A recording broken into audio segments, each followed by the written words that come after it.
Euer Unternehmen bietet großartige Produkte oder Dienstleistungen an, aber potenzielle KundInnen entscheiden sich für andere Anbieter. Ein Grund dafür kann euer Branding sein. Viele Menschen denken beim Thema Branding zuerst an Logos. Tatsächlich ist das sogenannte Markenzeichen aber nur ein Branding-Element. Branding umfasst alle Maßnahmen, die das Image, die Werte und die Persönlichkeit einer Marke bestimmen. Positionierung, Kommunikation, Design, Kultur und Erlebnis.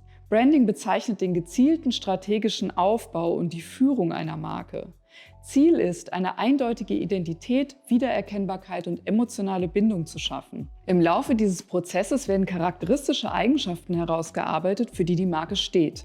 Diese spiegeln sich dann in der Kommunikation und im Design wider, um die Wahrnehmung zu steuern.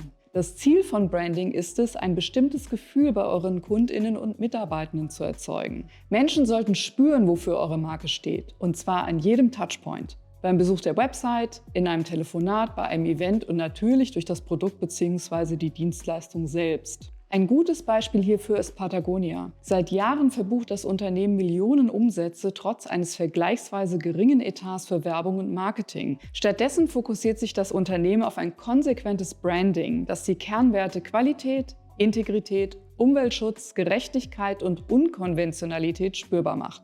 Das zeigt Patagonia unter anderem durch ihr Angebot, getragene Kleidung reparieren zu lassen, anstatt neu zu kaufen, Unternehmensführung, Prozesse und Produktion, ihr Engagement, ihre Events, aber eben auch durch den Bildstil und das Messaging. Das Beispiel von Patagonia zeigt sehr gut, dass Branding nicht das gleiche ist wie Marketing oder Werbung. Branding ist die Basis für das Marketing. Im Branding-Prozess definiert ihr die strategischen, kommunikativen und visuellen Grundlagen. Dazu gehören zum Beispiel Kompetenz, Zielgruppe, Markenversprechen, Werte und Ziele. Daraus leiten sich Tonalität und Corporate Design ab. Markenstrategie und Branddesign geben den Rahmen für die Marketingmaßnahmen vor. Auch wenn der Branding-Prozess eher Marathon als Sprint ist, lohnt es sich darin zu investieren.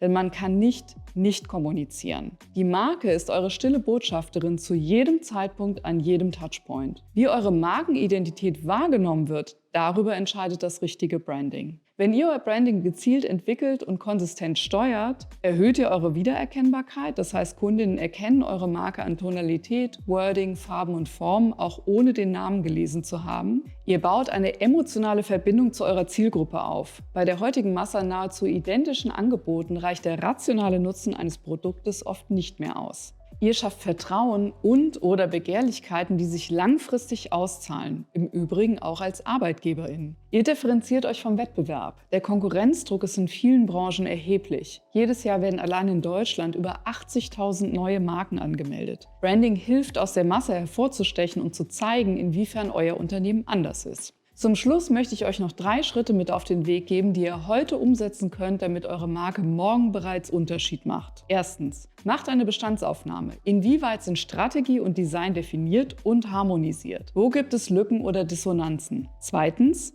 ladet euch unser Workbook und Templates herunter und erarbeitet die fehlenden Elemente in eurem Team. Oder drittens, ihr beauftragt Helder. Wir überprüfen euren Markenauftritt auf Positionierung, Konsistenz und Differenzierbarkeit und entwickeln ein Branding, das Unterschied macht. Alle Links dazu findet ihr in der Infobox. Mehr Infos und Guidelines rund um das Thema Marke und Branding findet ihr auf unserer Website. Vielen Dank fürs Zusehen und bis zum nächsten Mal.